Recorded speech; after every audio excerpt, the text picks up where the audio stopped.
So they possess part of the body. They only possess the whole of the body if the person has given themselves over entirely to the demon.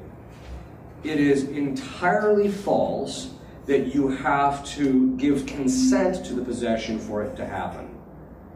I know about half the people I've seen that have been possessed have never done anything to give consent to the possession. It is also false that you have to do something evil to become possessed. As I was mentioning earlier today, the 3 ways in which people become possessed is by committing a mortal sin, which is an open door, any mortal sin whatsoever, or something gravely disordered happens to you, or purely the will of God. Those are the 3 ways that you can become possessed.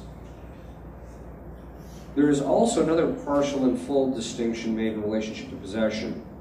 People who are partially possessed very often have periods of lucidity where they're totally normal. They can carry on jobs, they can function normally. A lot of people don't even know they're possessed.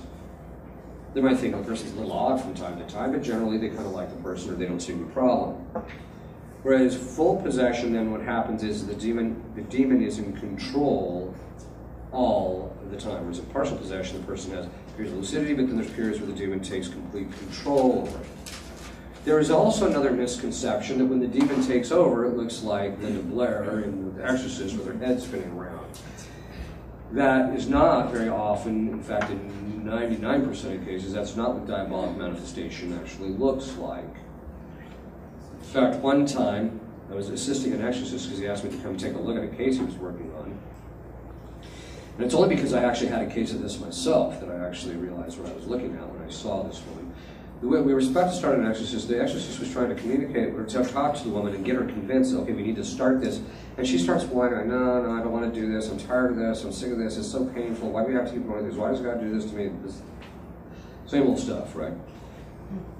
And what I saw in her was there's a very subtle form of manifestation that can occur that if you're not an experienced exorcist, you're unlikely to recognize. So I walked up behind the exorcist, who was taller than me, which is not even difficult to do. Walked up behind him, and she was standing in front of him. I stood behind him, I said, that's not her. So I stood behind him, began the solemn ritual of exorcism so that she didn't see it. Immediately went full-blown into the manifestation. Later, her husband comes to me and says, do you mean to tell me all these years I wasn't talking to my wife? I said, probably not. So this is something to kind of keep in mind. So sometimes people can be fully functioning. I know a woman who suffers from manifestations rather chronically, and people don't even know that the demon's manifesting. I can look and say, oh, there he is. All right.